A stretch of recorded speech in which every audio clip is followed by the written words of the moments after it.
Hey guys, SCSurvival and Hunting here. Today we're doing part 17 of our Bug Out Bag series. Sorry it's been, quite a while since we've had one. I've been pretty darn busy lately where we haven't been able to film. But today we're doing the hunting, fishing, and trapping section. So to start off on this side, I'm just going to point out the two biggest things on here. We have the Gammo SOCOM Extreme 177 air rifle. Now this is perfect because I don't want to be using my pistol rounds to hunt squirrels or anything like that. Have this right here, 1600 feet per second, or do you want to get technical, 1650. But it shoots probably around 1300 with lead, somewhere around there. I haven't chronoed it in a while. And that is, an air rifle is perfect for a bug out situation. Because the thing is, you can hold, just this little can right here is 150 rounds. You can't fit 150 rounds of pistol 9mm in a can this small. You can fit probably 8. So it's just so effective. And another thing is with this right here, this is the PBA Platinums, which makes it's not lead, so it goes the maximum velocity of what this air rifle can shoot. So that means if I need to take out something like a hog, a smaller hog or something like that, put this right on the skull with this in here, it'll do the trick very easily. Just to get this other big thing out the way, this is the cold steel SRK. You're always going to want to need a good hunting knife, just in case you need to put down an animal that you shot and wounded and you don't want to put another shot in it, or skinning your animals, cutting wire to put out snares, cutting fishing line. You pull up your fishing pole and there's a turtle at the end and you take this, slice its head off, something fancy like that. And I think the cold steel SRK is the best for this because it's an extremely simple design, not hard at all. And it's great performance, extremely sharp, and Cold Steel is one of my favorite knife companies besides Leatherman. Cold Steel and Leatherman are my two favorite knife companies as of right now. Alright, so moving on right here, I just have different variations of ammo for the pellets. 177 caliber, of course, make sure your caliber matches, all that good stuff, yada yada. I have ones for stopping power and penetration, and then penetration and speed. I have just a regular old Daisy Powerline slingshot. I'm getting the Dave Canterbury Pocket Hunter so I can bow fish as well and shoot arrows. I think that would be great for hunting in a bug out situation where you absolutely want to make no noise whatsoever, even though the air rifle is pretty darn quiet.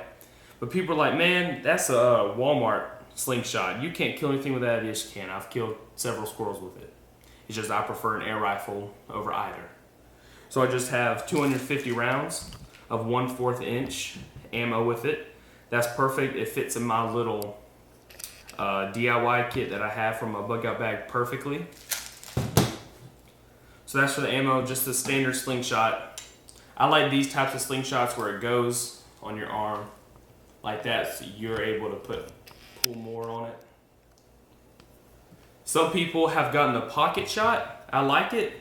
It's just I want to be more accurate at longer distances.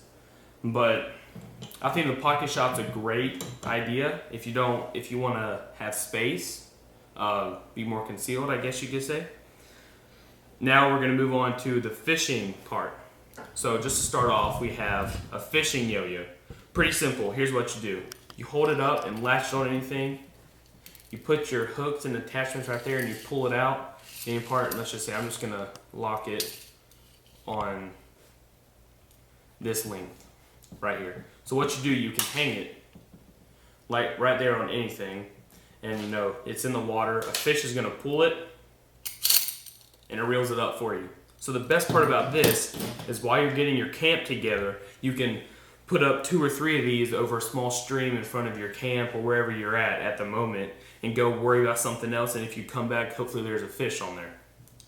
Then just beside that, I just have a 14-pound test, 100 yards of fishing line, just something small like that, but fishing line needs to be relative to your area. So if you live right on a big old lake, like say just one of the Great Lakes, just for example, you're gonna need just in case, because you don't want to pop any line. You don't want to lose any resources in a bug out situation. You may, want to get 20 to 30 pound test. But I just have 14 pound test because I'm just going to be going on ponds, small rivers, creeks, streams, stuff like that. And moving on, there's still part of fishing. This is a homemade Altoids tin, of course, for a fishing kit. And I'll just show you. Just have a little bit of electrical tape on the outside.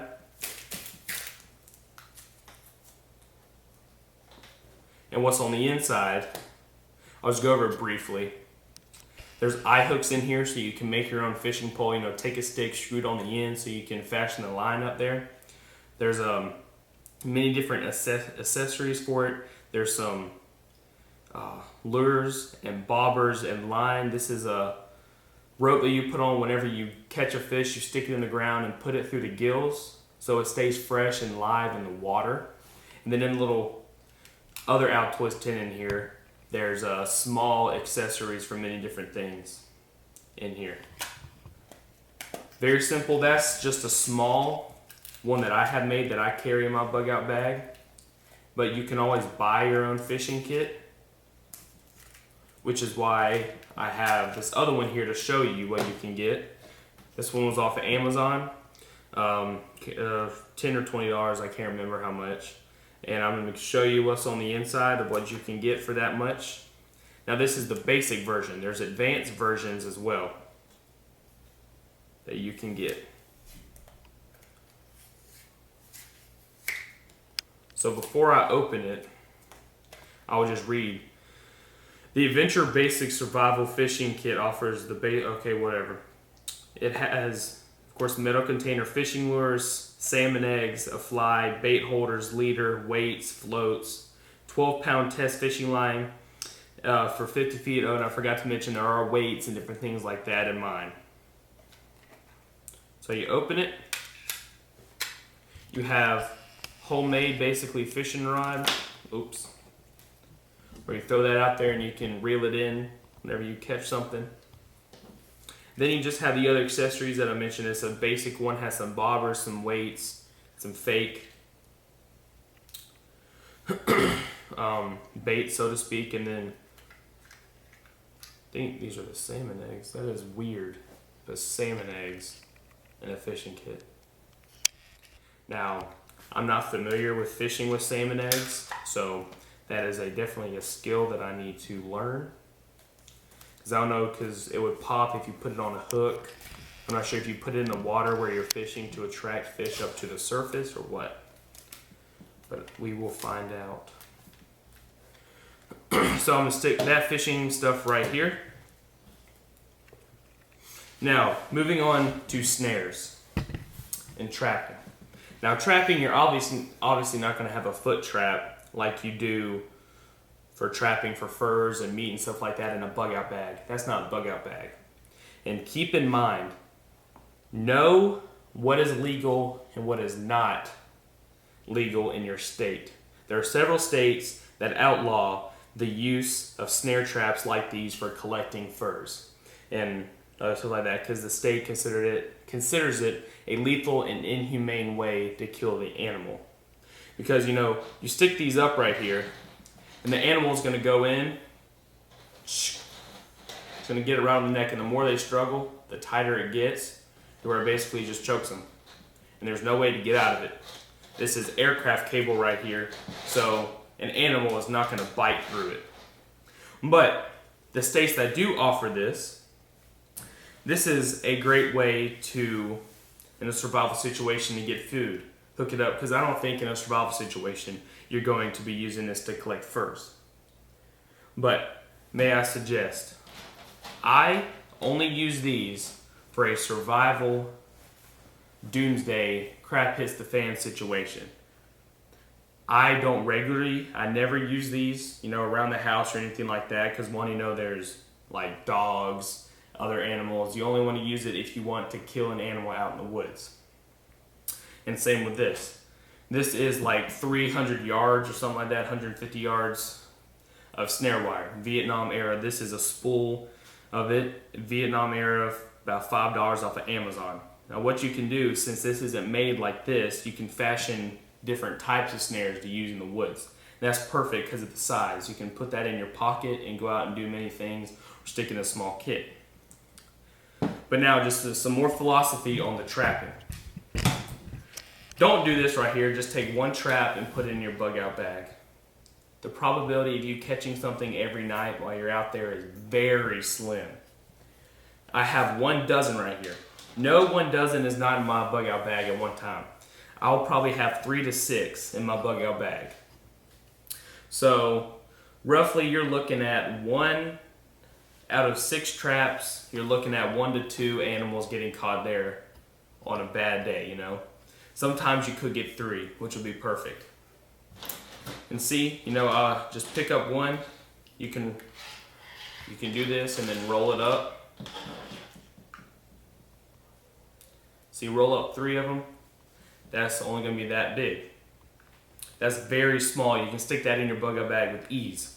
So snare traps, according to your laws, if your state prohibits or allows it, this is a great way to acquire food and nutrition on the bug out bag. And I include each and every one of the pieces of kit out here. Because one thing, say if the squirrels or rabbits aren't out that day, okay, set a snare trap for them overnight if they come out. Or go fishing. Or go somewhere, shoot something else. You know, there's multiple different ways. And I like to have all of these, now not all of this in one bug out bag. You know, I would just have 3 to 6 snare traps in one with that. One of these, not both of these at the same time. Both of those though, because that's different. You need the fishing yo-yo when you're busy, and then the line to make fishing. But I will add, you always want to have a knife on you, and I will always have pellets and slingshot ammo with you. Some people, you can choose between a slingshot and an air rifle. I chose both because they just have different pros and cons for each, but the air rifle, in my opinion, is better. So that's my philosophy on hunting, fishing, and trapping in the bug out bag. Thanks for watching, guys. Put a comment down below what you think about it. And remember, with the right knowledge, you can survive everything.